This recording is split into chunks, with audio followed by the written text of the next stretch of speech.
Y vamos a leer a partir del verso 7 en adelante para podernos poner entrar ya en materia. ¿Lo tenemos? ¿Me dicen amén, por favor? ¿Sí? Ok. Dice así: y el primer ser viviente era semejante a un león. Si usted tiene su Biblia y usted puede marcarla, ahí marque eso. El primer ser viviente, ¿cómo era? Semejante a un león. El segundo era semejante a un. El tercero tenía rostro ¿como de qué? Y el cuarto era semejante a un águila volando. 8. Y los 4 seres vivientes tenían cada uno, ¿qué tenían? 6 alas, y alrededor y por dentro estaban llenos de ojos, y no cesaban día y noche de decir. No solo decían santo, santo, santo. ¿Qué decían? Ajá, ¿qué más? Y el que ha de venir, ¿verdad? No solamente decían santo, santo, santo. Dice, verso 9, y siempre que aquellos seres vivientes dan gloria y honra y acción de gracias al que está sentado en el trono, al que vive por los siglos de los siglos. Verso 10, los 24 ancianos se postran delante del que está sentado en el trono. ¿Y qué hacen? Adoran, diga conmigo, adoran. Adoran. ¿A quién? Al que vive por los siglos de los siglos. ¿Y qué echan? Sus coronas delante del trono. Y no solo echan las coronas delante del trono, sino que, ¿qué dicen?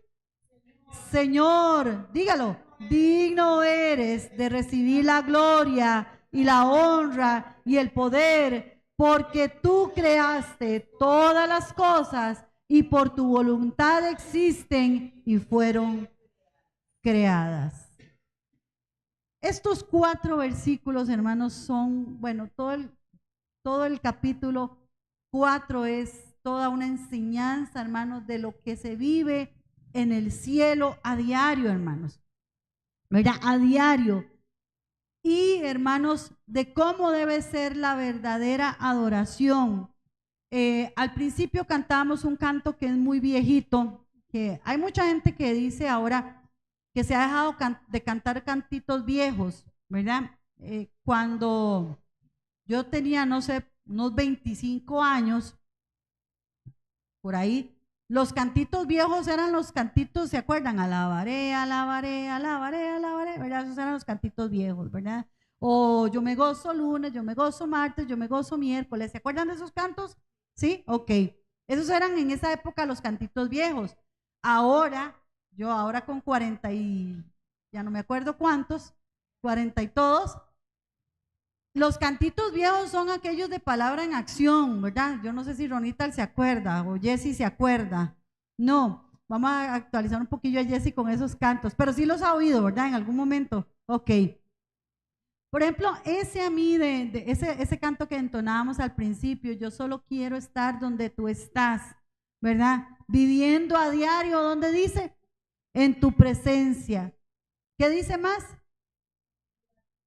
No quiero darte solo adoración, quiero ser adorador. Es un canto que a mí me ministra mucho y un día de estos, dentro del tiempo mío devocional, me puse el casecito, bueno, ahora ya no cassette porque ya no existe en YouTube, me puse todo ese disquito ahí en el tiempo de adoración.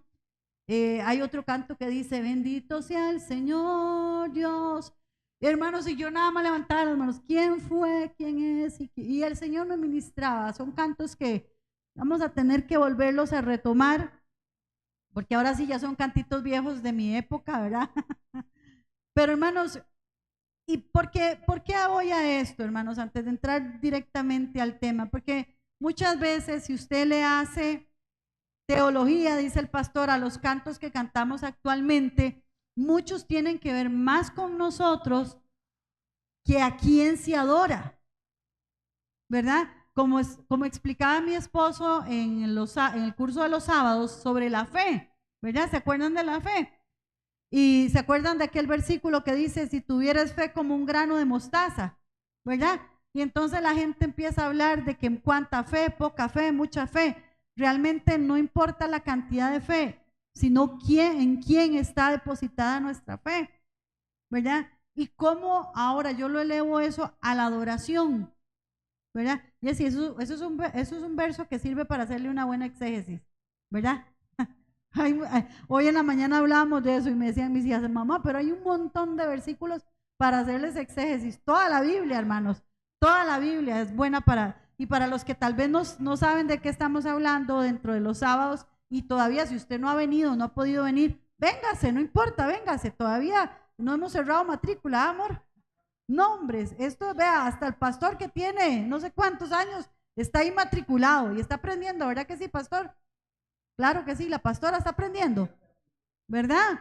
Nunca se deja, Estrellita, ¿verdad que no dejamos de aprender? Estrellita también viene los sábados.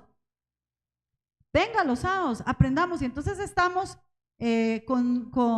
con la parte de la Biblia, ¿verdad? Ayer empezamos con la Biblia y hablamos de la exégesis, ¿verdad? Que es la buena interpretación de la palabra, ¿verdad? Revisando el contexto y demás.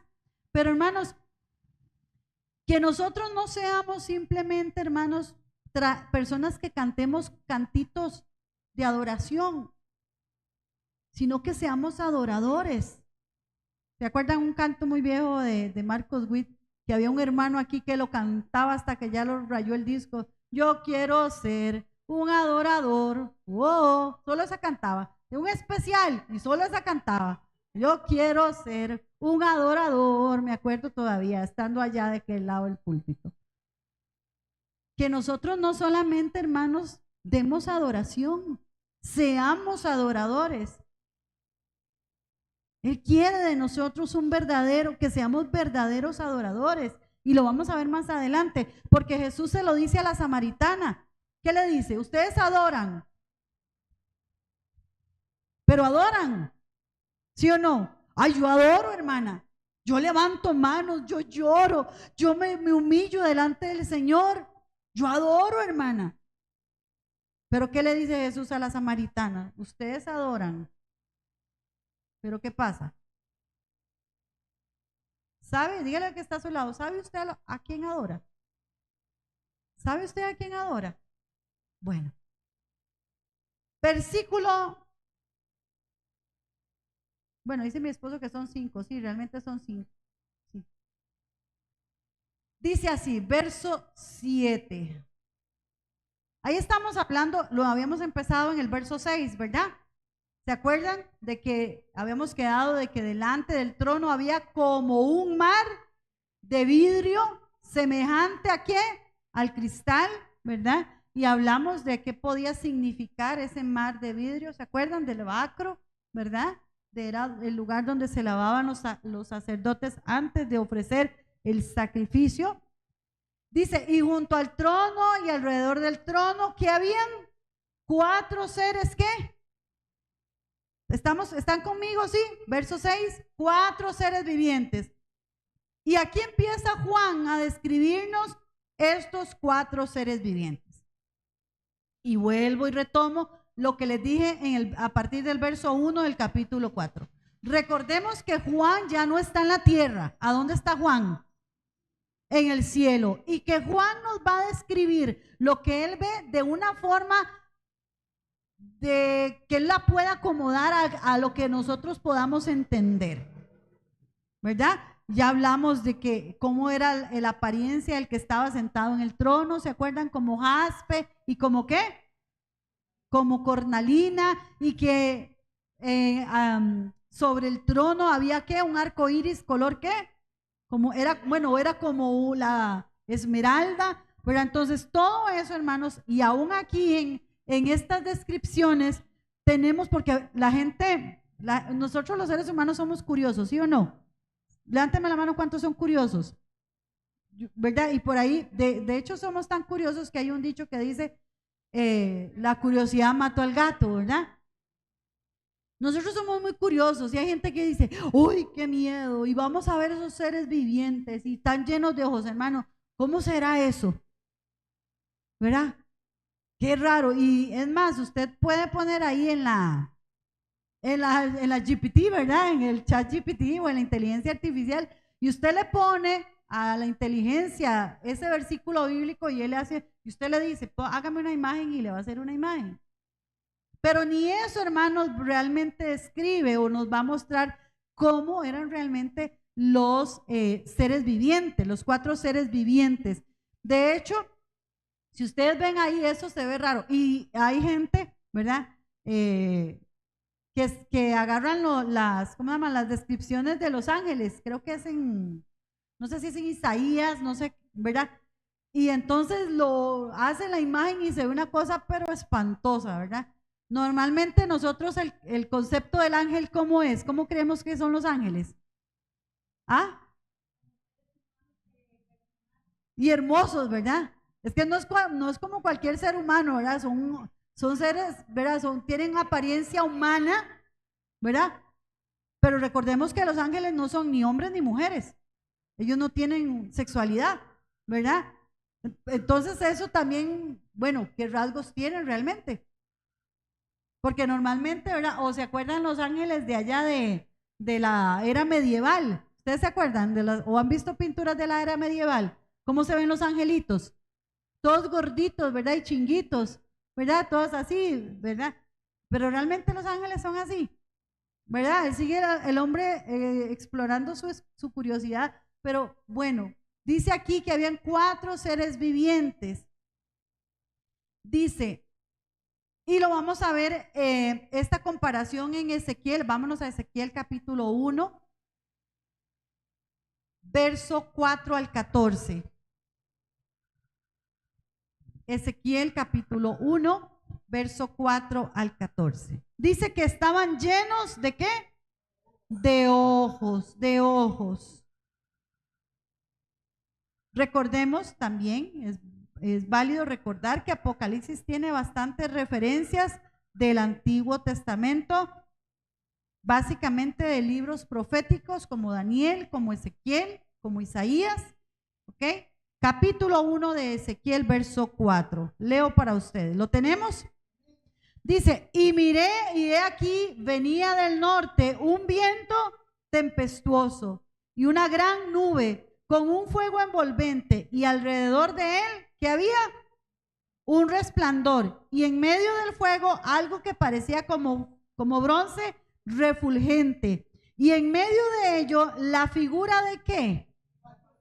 4 seres vivientes. Y vea, aquí Ezequiel nos los va a describir también. ¿Cómo eran? Había en ellos semejanza de ¿qué? De hombre. Cada uno tenía ¿qué? Y 4 alas. Y los pies de ellos eran ¿cómo? Derechos. Y la planta de sus pies como planta de pie de becerro. Y centellaban a manera de bronce muy bruñido. Debajo de sus alas, a sus 4 lados, tenían ¿qué? Manos de hombres, y sus caras y sus alas por los 4 lados. Con las alas se juntaban el uno al otro, no se volvían cuando andaban, sino que cada uno caminaba derecho siempre hacia delante. Y el aspecto de sus caras, ahora sí, véalo. ¿Cómo eran las caras? Cara de hombre, cara de león, al lado derecho de los 4. Y luego del otro lado, cara de buey a la izquierda en los 4. Asimismo había en los 4, ¿cara de qué? Así eran sus caras. Y tenían sus alas extendidas por encima, cada uno 2, las cuales se juntaban, y las otras que hacían, cubrían sus cuerpos. Y cada uno caminaba derecho hacia adelante, hacia donde el Espíritu les movía que anduviesen, andaban. Y cuando andaban, no se volvían. Verso 13. Cuanto a la semejanza de los seres vivientes, su aspecto era como de ¿qué? ¿Cómo eran ellos? Como carbones de fuego encendidos, como visión de hachones encendidos que andaba entre los seres vivientes, y el fuego resplandecía, y del fuego salían, ¿se acuerdan de los relámpagos? ¿Ok? Hasta ahí vamos a dejar ese verso. ¿Ok? Capítulo 10, ahí mismo en Ezequiel. capítulo 10 más adelante, verso 20 al 22. Estos eran los mismos seres vivientes que vi debajo del Dios de Israel junto al río Quebar, y conocí que eran querubines.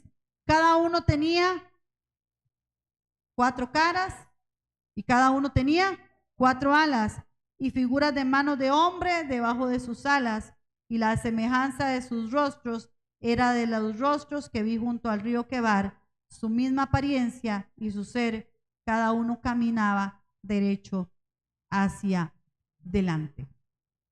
Según estos versos que hemos leído, hermanos, en el libro profético de Ezequiel, podemos entender que estas, y vea como ahí Keila nos lo está proyectando, ¿verdad?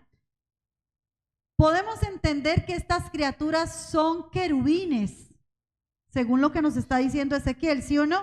Ok. Los espectaculares seres angelicales que rodeaban el trono de Dios. ¿Qué dice Ezequiel 28:14? Alguien que me lo pueda leer, lo busque ahí mismo. Ezequiel 28:14. Es un versículo bastante conocido. Ajá.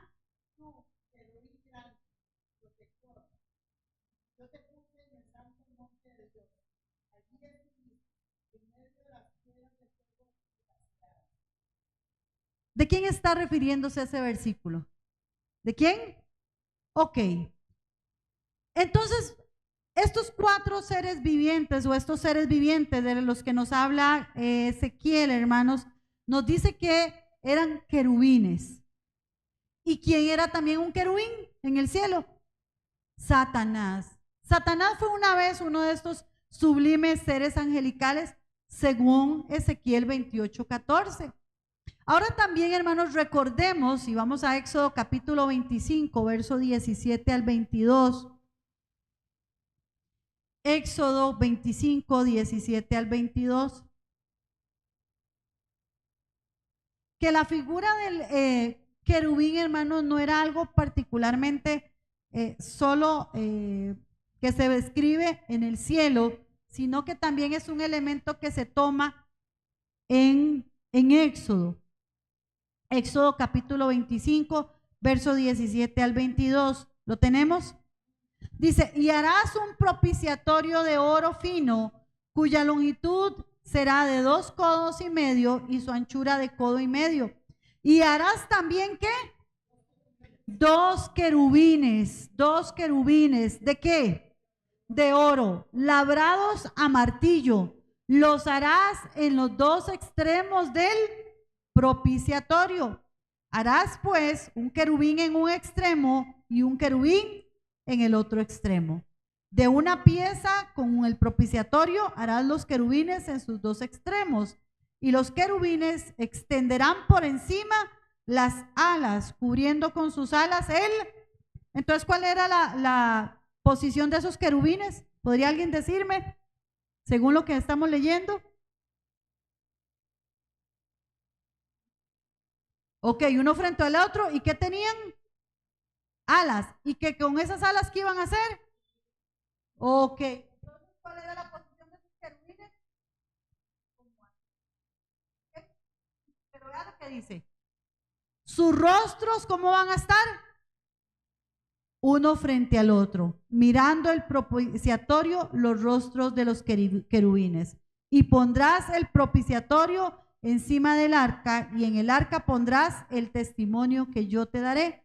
Y de allí me declararé a ti y hablaré contigo sobre el propiciatorio de entre los 2 querubines que están sobre el arca del testimonio, todo lo que yo te mandaré para los hijos de Israel. Los querubines, hermanos, también fueron prominentes en el diseño del tabernáculo, particularmente en un lugar muy especial. ¿Cuál sería ese lugar del tabernáculo? En el lugar santísimo. Y tal vez en algún momento, cuando tengamos algún espacio, podría ser interesante que estudiáramos cómo era que estaba constituido el tabernáculo. ¿Ustedes saben qué es el tabernáculo? Si yo les pregunto a ustedes, explíquenme qué es el tabernáculo. ¿Alguien podría levantar su mano y decírmelo? Que no sea el pastor. Ok. El tabernáculo era el lugar de reunión, pero el tabernáculo estaba dividido, ¿verdad? Habían, ok, ok, ok, muy bien, muy bien. Bueno, ya alguien más sabía. Pero hay unos que yo les vi la carita así como de que, ¿y eso con qué se come? ¿Ustedes creen que eso sea importante para el día de hoy, hermanos? Ok. Es que, hermanos, la Biblia es una fuente inagotable de estudio. Es la gente dice, ay, no, qué pereza estudiar la Biblia, yo no la entiendo. Ayer hablábamos acerca de eso, ¿verdad, amor? De el Espíritu Santo, que qué, que Él nos va a ayudar a comprender las cosas. En el tanto nosotros estudiemos, ¿verdad? No seamos como aquellos que decían, a mí el Espíritu Santo me revela todo, pero nunca estudiaban la palabra. ¿Qué necesita usted tener revelado que no esté ya en la palabra? Pero si no la escudriñamos. Ahora, en el capítulo 26 también de Éxodo nos habla acerca de los querubines. Y yo me acuerdo que papi le decía a Josué, querubín. Había un personaje en una fábula que era como un angelito muy lindo. Bueno, era un querubín. Y entonces papi le decía a Josué querubín. ¿Todavía le dice querubín? Bueno. Dice, harás, capítulo 26, verso 1, harás el tabernáculo de 10 cortinas de lino torcido, azul, púrpura y carmesí. ¿Y lo harás con qué? Con querubines. Vea lo que dice, de obra primorosa. Y el verso 31 ahí mismo, un poquito más adelante. También harás un velo de azul, púrpura, carmesí y lino torcido. Será hecho de obra primorosa con querubines. Entonces vemos, hermanos, que los querubines son un elemento importante aún dentro del diseño del tabernáculo, como lo dijimos, importantísimo dentro del lugar santísimo. Las escrituras muestran que el tabernáculo es un modelo y no es un modelo de cualquier lugar, hermanos. El tabernáculo, por eso les digo la necesidad de estudiar el tabernáculo. Y no nos estamos volviendo judaizantes y no queremos empezar a hacer culto a partir del tabernáculo. Pero sí, hermanos, es importante que retomemos un poco del Antiguo Testamento, porque es necesario para poder ver el cumplimiento en el Nuevo Testamento. Por lo que representa, sí, por lo que representa. ¿Por qué? Porque creo que Pablo mismo lo dice, todo eso era ¿qué? Sombra de lo que debía de venir. ¿Quién era el que debía de venir? Cristo, ¿verdad? Por eso ahora, hermanos, cuando uno escucha, y vamos a ver, y yo no quiero, por favor, que me malinterpreten. Cuando uno estudia la palabra, uno dice que tiene que desaprender para aprender, ¿verdad? Muchas veces en las iglesias cristianas se están adoptando simbolismos o elementos que a la luz de la palabra, hermanos, no es que estén mal, no son pecaminosos, pero tal vez nos pueden desviar del verdadero propósito, ¿verdad? Porque muchas veces dentro de las iglesias cristianas hay, ¿cómo se llama? Danza davídica. Yo no estoy diciendo que eso sea pecado, ¿verdad? Los mantos. Yo no voy a ponerme a discutir acerca de eso. El asunto es ese, que lo hacen, que si ya no hay danza, entonces ¿qué pasa? No hay presencia de Dios.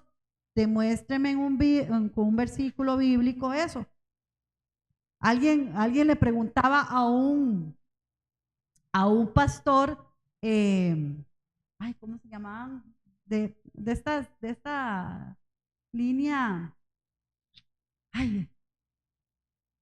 Bueno, si me acuerdo se lo digo. Bueno, es un, ¿cómo es esa? Que es una línea como muy, no son los reformados, es otra línea, no parecidos a los anglicanos, no, otra línea, no, no, no, no, no, no, no, no, no, no, no, no, no, no, no, no es una secta, no, jamás. recuerden que dentro del cristianismo hay, sí, no, los cuáqueros no. Bueno, mejor no digamos para no seguir. Presbiteriano, un presbiteriano. Le pregunta a un presbiteriano, ¿es bueno, es correcto, ¿cómo se llama? Danzar en la iglesia? ¿Qué creen ustedes que contestó el presbiteriano? Que no. Entonces la persona le dice, ¿y por qué no si David lo hacía? Y entonces le dice el hermano, David pecó también, porque David lo hizo, usted lo va a hacer. A lo que voy, hermanos, es el argumento, ¿verdad? Porque fulano lo hizo, yo lo voy a hacer. Yo tengo que revisar realmente, ¿verdad? Porque muchas veces la expresión cúltica y de adoración, hermanos, si nosotros no tenemos cuidado, se vuelve algo emocional, más que espiritual. Y por eso tenemos que estudiar aquí la palabra, ¿verdad? Porque no sé si a usted le ha pasado, pero a mí me ha pasado que a veces yo vengo a la iglesia y vengo cansada o vengo con un problema y entonces ahí ¿quién me controla? ¿Mis emociones o el espíritu? Y entonces ya no quiero levantar las manos y entonces ya no sé. Pero cuando yo vengo contenta, bendecida, prosperada y en victoria, ¿cómo es mi adoración? ¿Cómo es mi alabanza? No debería de ser así. Lo estamos viendo, hermanos, estamos viendo en este capítulo 4 cómo debe ser la adoración. Ah, pero hermana, es que ellos son querubines, y eran los 24 ancianos, y eran, ¿verdad? No, pero ¿cómo debe ser nuestra adoración? Por eso les digo, nosotros tenemos que, ¿cuál es nuestro manual? Y ayer mi esposo, yo le dije, él a mí no me contó lo del examen, él nada más nos dijo, voy a hacer un examen, no, voy a hacer algo, me dijo, él me dijo, va a estar vacilona la enseñanza de ayer, ¿verdad? No me dijo, yo no le pregunté, ¿verdad? Pero cuántas veces, y yo todavía íbamos en el carro hablando, y yo les decía, qué vacilón, vea, yo vi la letra negrilla, pero nunca la leí. Yo nunca la leí, hermanos. No la leí. Mi esposo nos puso a hacer un examen ayer, hermanos, y todos ahí como loquillos, ¿verdad, Jessica?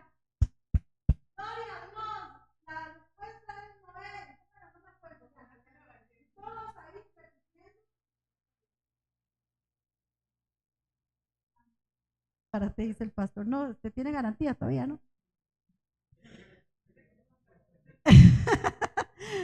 y hermanos, nosotros no, vea, si somos perezosos para leer una simple instrucción, ¿cuánto más, hermanos, estamos tan distantes de escudriñar la palabra como debería de ser?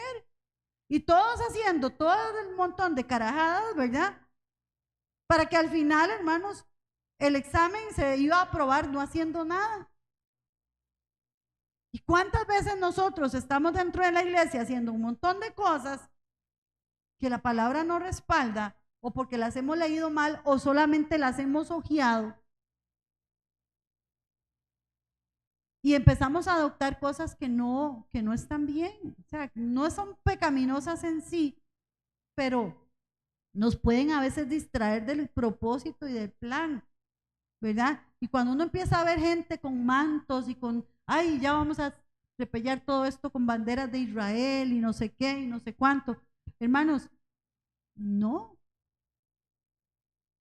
Tengamos primero escudriñemos la palabra y dejemos que el Espíritu Santo nos revele realmente. Porque le voy a decir, lamentablemente, mucha gente que ha empezado así, terminan como: guarden el sábado, no coman cerdo, circuncídense, y han llegado al extremo de cambiarse nombre.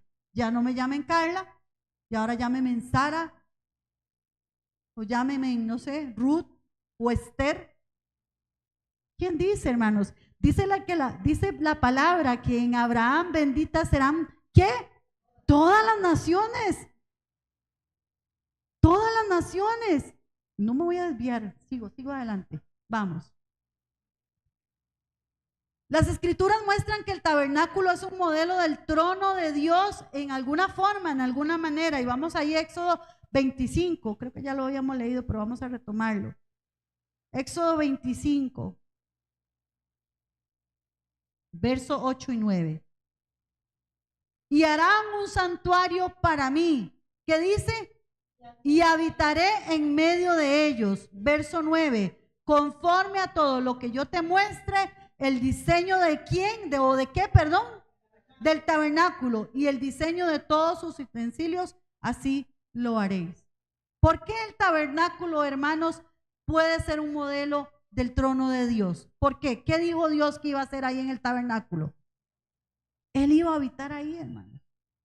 Él iba a habitar. Estudiando un poquitito acerca de esto, se dice que va a haber una construcción, ¿sí o no, pastor? Que se va a, ¿del qué? Del tercer templo, ¿verdad? ¿Ok? Apocalipsis habla un poco acerca de eso, ¿verdad? Dicen los que han ido a Israel, yo nunca he ido a Israel, pues, pero lo dicen, que ya aún el traje o la indumentaria del sacerdote ya la tienen lista.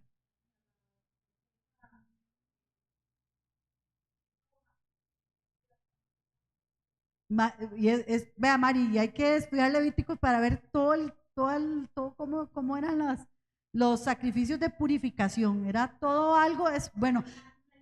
Oh, y vea, hermanos, y yo estudiando un poquitito acerca de esto, no me he metido totalmente. En Israel han habido dos templos. ¿Cuál fue el primer templo? El de Salomón. ¿Y ese templo se destruyó cuándo? Cuando los babilonios, ¿verdad? Cuando los babilonios.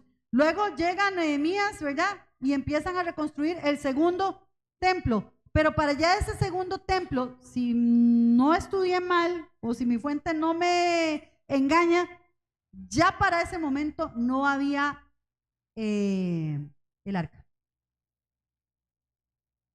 Y entonces yo digo, ¿cómo adoraban, pastor, si no estaba el arca? Si el arca era el símbolo de la presencia de Dios. Y ahora para el tercer templo, que ese templo es todavía, nos tiene que llamar más la atención, hermanos, porque nos habla de algo profético, o sea, y parte de lo que se va a desenvolver en los tiempos finales.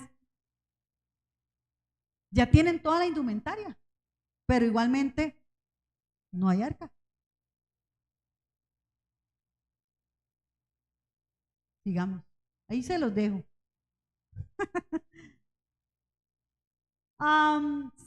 Dice, vamos a ver si me perdí, dice, y tenían ojos y estaban llenos de ojos delante y detrás. Su multitud de ojos, hermanos, o la multitud de ojos que estos seres vivientes tenían, nos habla de que no eran instrumentos ciegos o que ellos no eran robots. Ellos, hermanos, saben y entienden y tienen una visión y percepción mayor que la de cualquier hombre.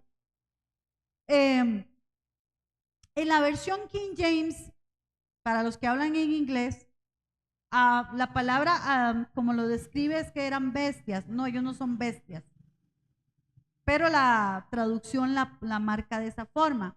Ahora, esa multitud de ojos representan inteligencia superior, percepción y un entendimiento total. Vuelvo y repito, ¿qué representan esos ojos? Inteligencia superior, percepción y entendimiento total. Es decir, una visión, ya se me fue, una visión inteligente. Estos seres de una inteligencia y entendimiento increíbles viven para adorar a Dios. Toda falla de una verdadera adoración está en la falta de visión y entendimiento. Si nosotros no tenemos la visión correcta y el entendimiento para adorar a Dios, nos va a pasar lo que pasaba con el pueblo de Samaria. Adoraban lo que ¿qué? Lo que no conocían. ¿Cuántas veces, hermanos, adoramos lo que no conocemos? ¿Cómo es nuestra adoración? Dice Trapp, nuestro culto no debe ser a prisa, sino racional. ¿Qué dice Romanos 12:1? Versículo favorito del pastor. Os ruego por las misericordias de Dios que presenten vuestros cultos, vuestros cuerpos, ¿como qué? En sacrificio vivo y santo, que ese es. ¿Y a qué nos habla racional? ¿A qué nos habla racional? ¿De qué se refiere la palabra racional? De la razón, con el entendimiento, hermanos. Con el entendimiento. Tenemos que adorar al Señor con el entendimiento. ¿Verdad? ¿Cuántos dicen gloria a Dios? Y todos vamos, gloria, como ayer, ¿verdad? Jessica, siguiendo instrucciones como tontillos ahí, sin analizar realmente, hermanos, la primera instrucción que se nos dio. No hubiéramos hecho tanto espaviento, hermanos, si hubiéramos leído Estrellita desde el principio lo que teníamos que leer, ¿sí o no, Estrellita? Bueno, Estrellita no lo hizo. Pero mucho lo hicimos, ¿verdad? Nos paramos y en una yo creo que teníamos que dar la vuelta en eje completo y no sé qué. Y el resto, hermanos, ¿qué hacían? Ese ejercicio de Adrián me llama mucho la atención, hermanos. ¿Qué hacían los demás? Cuando obviamente era un examen y siempre hay unos que van más adelante que otros, ¿verdad? ¿Verdad? Y todo el mundo, ¿pero qué es eso? ¿Qué está haciendo Jessica? ¿Qué está haciendo Carla? ¿Y por qué Jennifer hace eso? ¿Mm? Bueno, nuestra adoración, hermanos, debe ser racional. Ay, porque aquel hermano se puso a pegar de brinco, yo voy a brincar. Ah, porque aquel gritó, yo voy a gritar. Hermanos, adorar con entendimiento.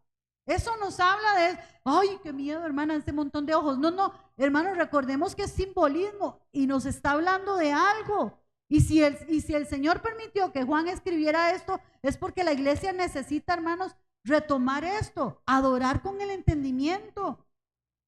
Y si en usted hay una explosión de adoración y usted empieza a glorificar al Señor lleno del Espíritu Santo, como en un momento David dice que danzaba, él danzaba para el Señor, ¿sí o no?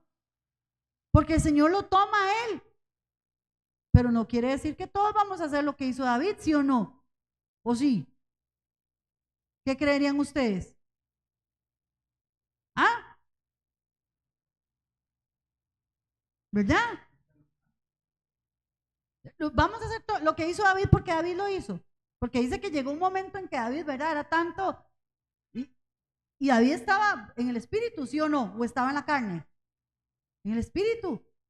Pero porque fue guiado en el espíritu a hacer eso, entonces ya aquí todos nos vamos a pelar.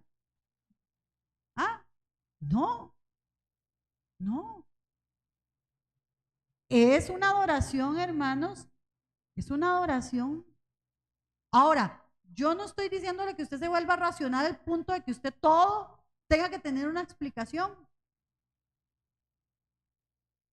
Yo siempre he creído que Pablo nunca quiso, o no se le fue permitido decir lo que vio en el cielo, hermanos, porque más de uno hubiera empezado a hacer una doctrina de lo que Pablo vio.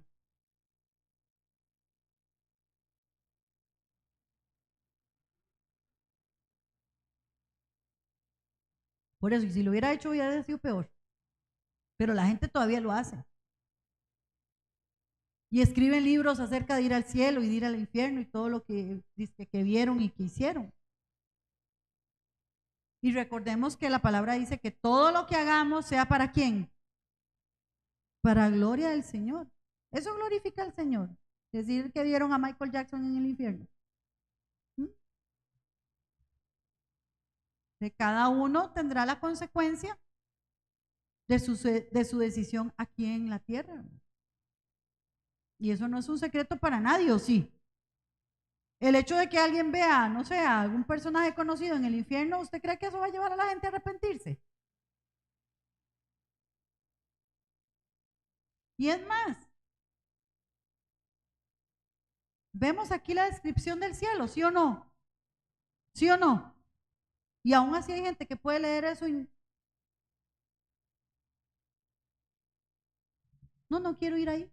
Qué pereza, qué aburrido. Aún hay gente que dice, ay, si no hay comida, ay, vamos a estar todo el tiempo adorando. Qué cansado.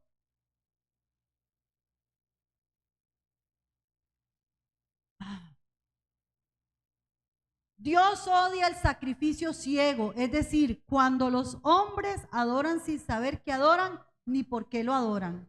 Y ahí tenemos capítulo 4, verso 22 de Juan. Se lo vuelvo a decir. Dios odia el sacrificio ciego, es decir, cuando los hombres adoran sin saber que adoran ni por qué lo adoran. ¿Por qué usted adora a Dios? Porque yo adoro a Dios. Continuamos. Y el primer ser viviente era semejante a un león. Había otro que era semejante a un becerro, perdón. Otro tenía un rostro como de hombre y uno más semejante a un águila volando. Juan describe aquí 4 querubines, cada uno con un rostro diferente.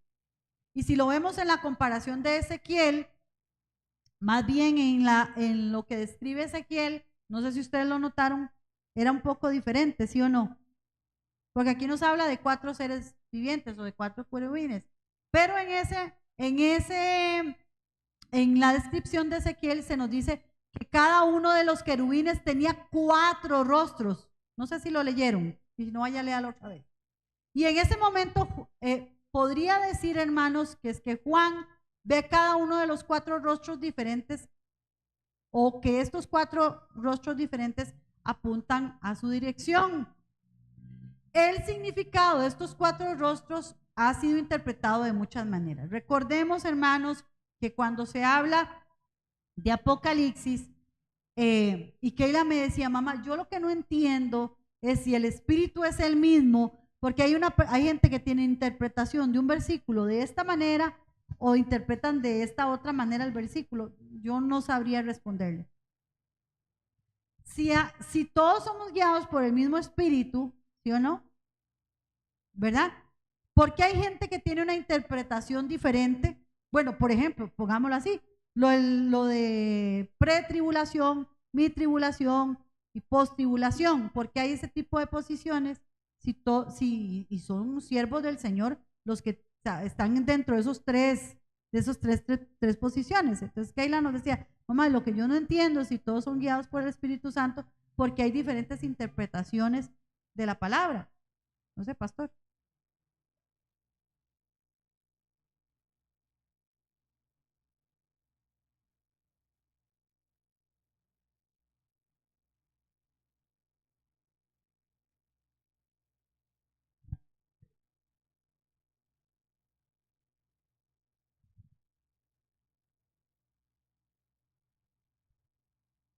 Ok.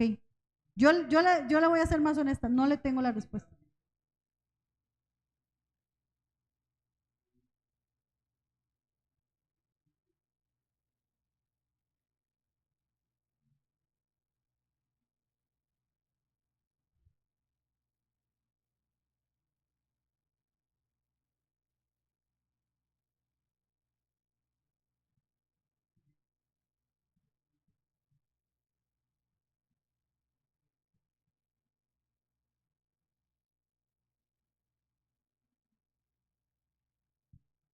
Ujú.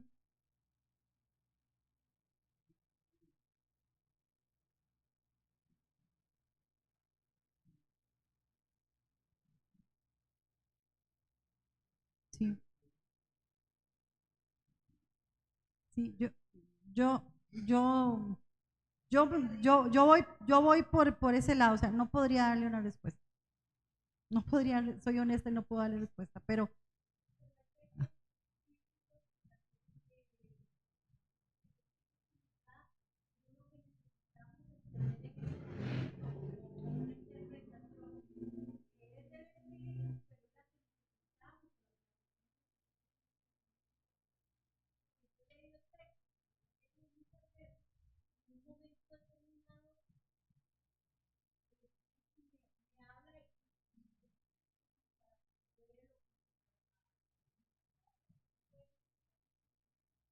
sí,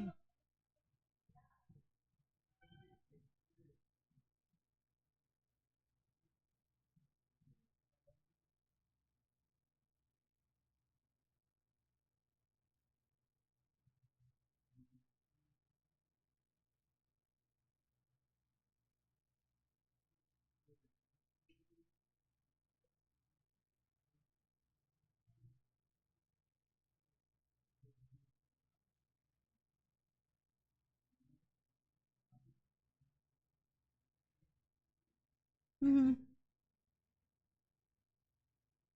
Ok, pero igual, volviendo a lo que estamos hablando, ¿verdad? Dentro del Apocalipsis, como lo vimos con los 24 ancianos, ¿se acuerdan?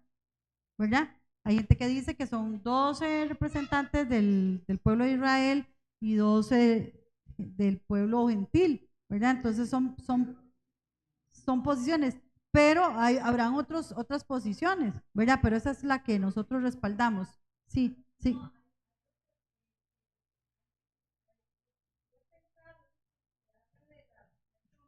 Ajá.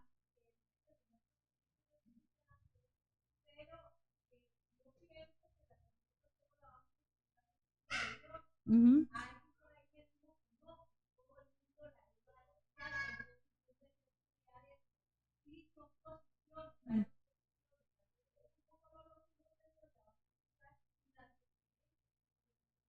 Ok, y no podríamos definir cuál es la correcta hasta que no suceda.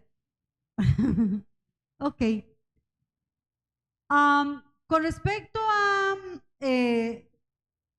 la representación de estos cuatro rostros, perdón, hay gente que dice que pueden ser elementos o puntos cardinales, facultades, las iglesias patriarcales o los grandes apóstoles, en fin, hay muchas posiciones que dicen de qué o a qué se podría referir estos cuatro rostros o estas cuatro criaturas.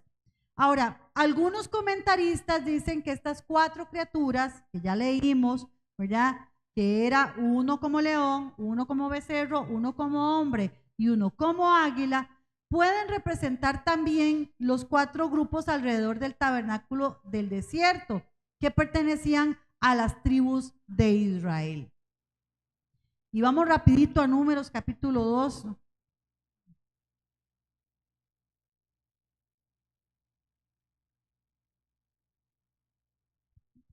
Números capítulo 2, verso 3.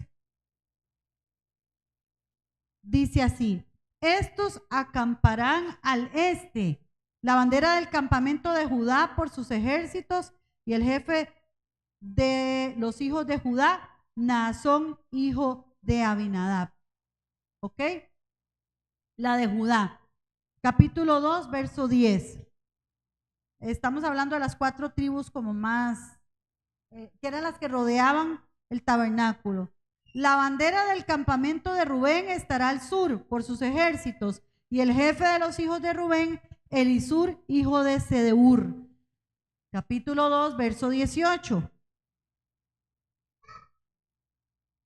La bandera del campamento de Efraín por sus ejércitos al occidente, y el jefe de los hijos de Efraín, Elisama, hijo de Amiud. Y la última bandera o la última tribu representativa que iba a estar alrededor del tabernáculo, la vamos a ver en el verso 25. Dice así: la bandera del campamento de quién? De Dan, estará al norte por sus ejércitos, y el jefe de los hijos de Abiezer, hijo de Amisadai. ¿Ok? Entonces, se menciona esta organización de las tribus bajo estas cuatro cabezas, pero si lo leemos ahí no asigna ningún, vamos a ver, ningún personaje o ningún ser especial a estos estándares, ¿verdad? Entonces, podría ser esas cuatro, ¿verdad? Representación de estas cuatro tribus, pero como les digo, son posiciones. Por ejemplo, de acuerdo a la profecía en capítulo 49 de Génesis, verso 9, Efraín tenía un becerro, Rubén a un hombre y Dan tenía un águila. Entonces, por ahí es que mucha gente ha considerado que estos cuatro seres vivientes o estos seres, ¿verdad? Representan ese tipo, esas cuatro tribus que son como digámosle, las más importantes o las que estaban alrededor del tabernáculo. Otros también han dicho, ¿verdad?, que estos cuatro seres vivientes representan también, o esos rostros, representan los evangelios.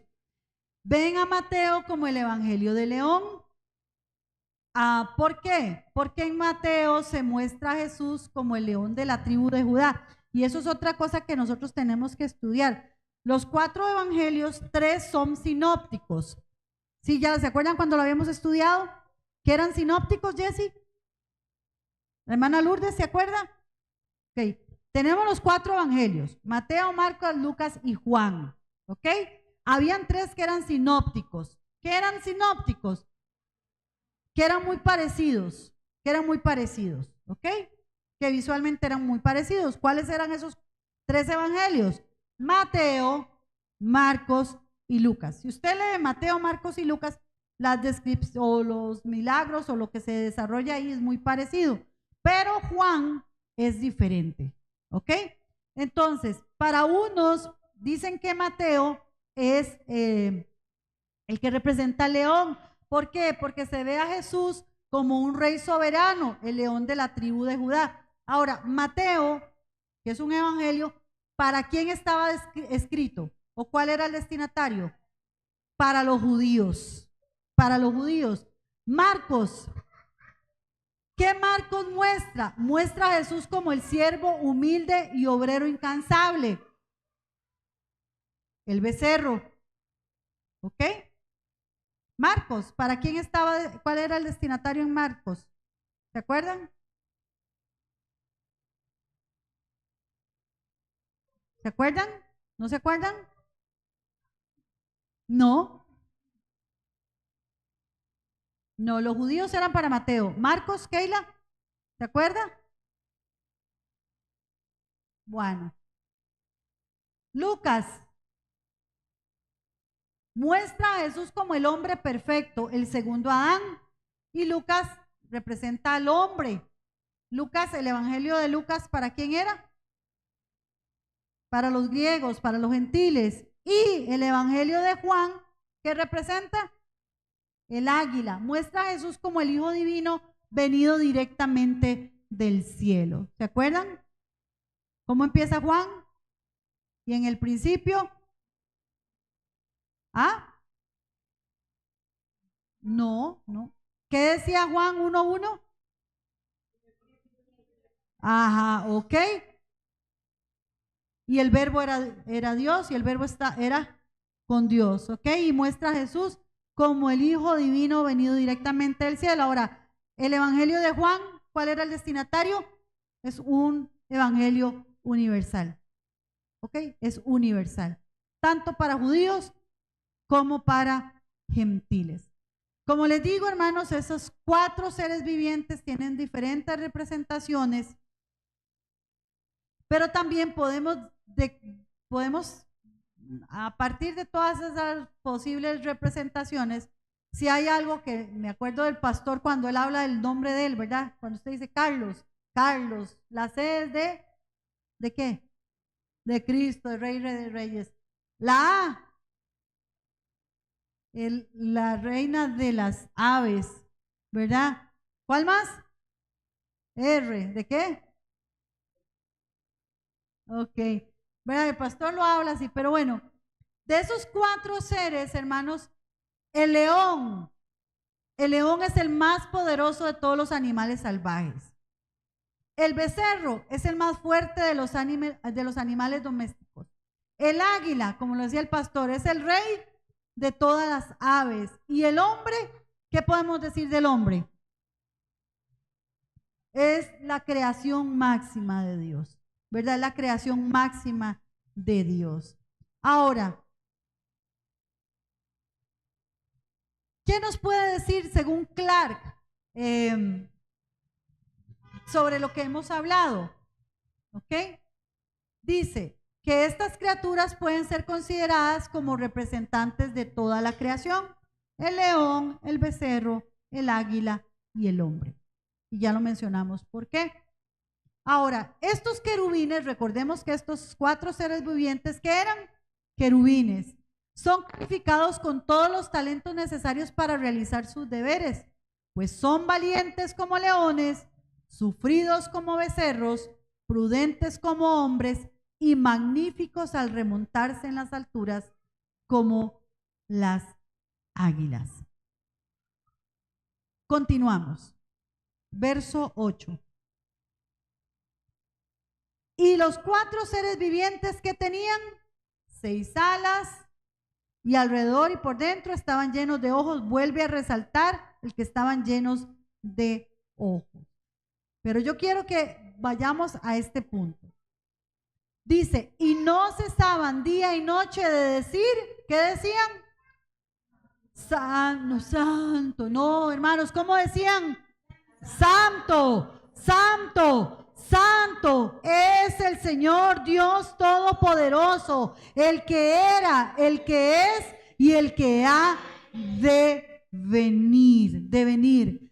La naturaleza y el carácter santo de Dios, hermanos, es declarado y se enfatiza expresamente ¿en cuántas veces? 3 veces. Ahora, dentro de cuando uno estudia la palabra y cuando empieza con lo que es la exégesis y la hermenéutica, ¿verdad?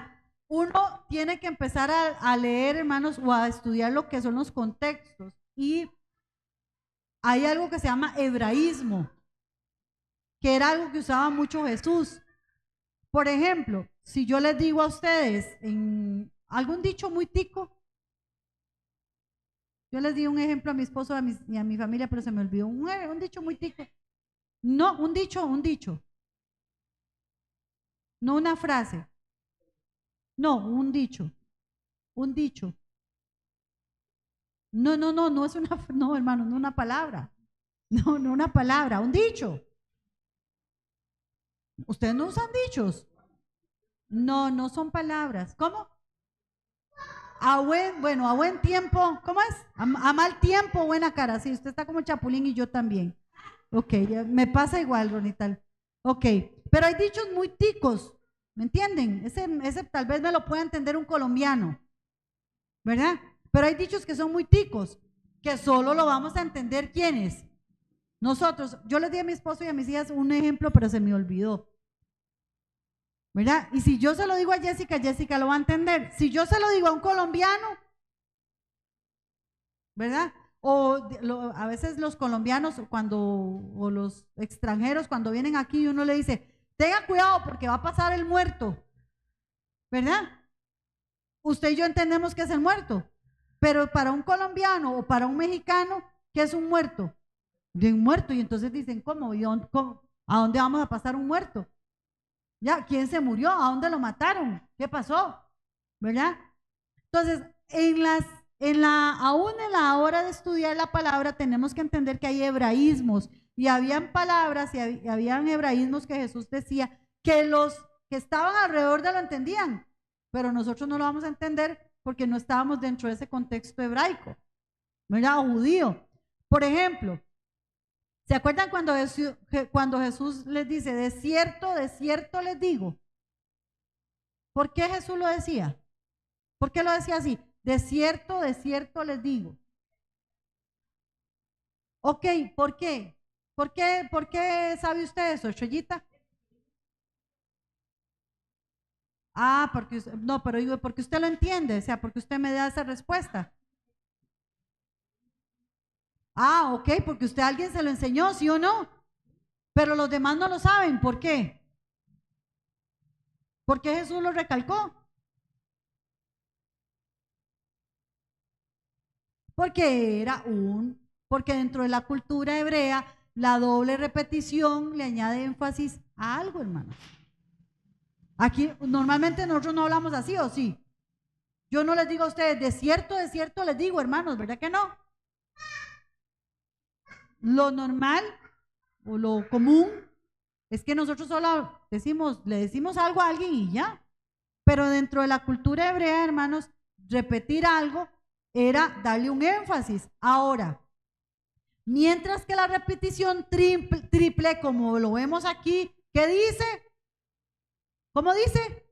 Ese verso 8, santo, no dice una vez, no dice 2 veces, ¿qué dice? 3 veces. Esto, hermanos, no era común. ¿Qué representa eso, hermanos? Señala algo superlativo, o sea, más grande, algo que nos debe llamar la atención hacia la infinita santidad de Dios. No es santo, no es santo santo, es 3 veces santo. Y pastor, ¿puedo terminar la otra semana? Sí, ok, gracias pastor por esa benevolencia. Ok, quiero terminar este verso 8, dice, no cesaban. ¿Qué dice? No cesaban día y noche. Estos 4 seres vivientes, hermanos, no cesaban ¿de qué? De decir no, de noche y día. Y vea qué lindo. No cesan, pero tampoco se cansan. ¿Mm? No cesan, pero tampoco se cansan. El dulce contenido, hermanos, que adquiere su empleo continuo es más apropiado para ser creído que para ser discutido. ¿Qué quiere decir eso, hermanos? Era tanto el deleite de estos seres declarando, santo, santo, santo, es el Señor Dios Todopoderoso, el que era, el que es, y dice que no cesaban, y el que ha de venir, pero no se cansaban, día y noche. Se deleitaban, hermanos, adorando al Señor. El que era, el que es y el que ha de venir. Este verso lo vemos también en el capítulo 1, verso 8 de Apocalipsis. Y se refiere, hermanos, a la eternidad de Dios. Y nos traduce el pensamiento detrás del nombre Yahvé o, como lo dicen, Yahweh. Nos habla de la eternidad de Dios. Dios no está en el tiempo, hermanos. Dios está fuera del tiempo. Por lo tanto, la adoración centrada en la dignidad de Dios que se manifiesta en su carácter. ¿Cómo es el carácter de Dios? ¿Cómo es el carácter de Dios? ¿Cómo es el carácter de Dios, iglesia? Santo, santo, santo. Y en sus obras es la experiencia del cielo más real, hermanos, que podemos tener en la vida presente. La próxima semana, hermanos, ahora sí vamos a tocar 9, 10 y 11, ¿ok? Gracias por su atención, hermanos. Repasen, sigan repasando y esperamos terminar la próxima semana porque viene algo muy importante, muy interesante de todo este capítulo.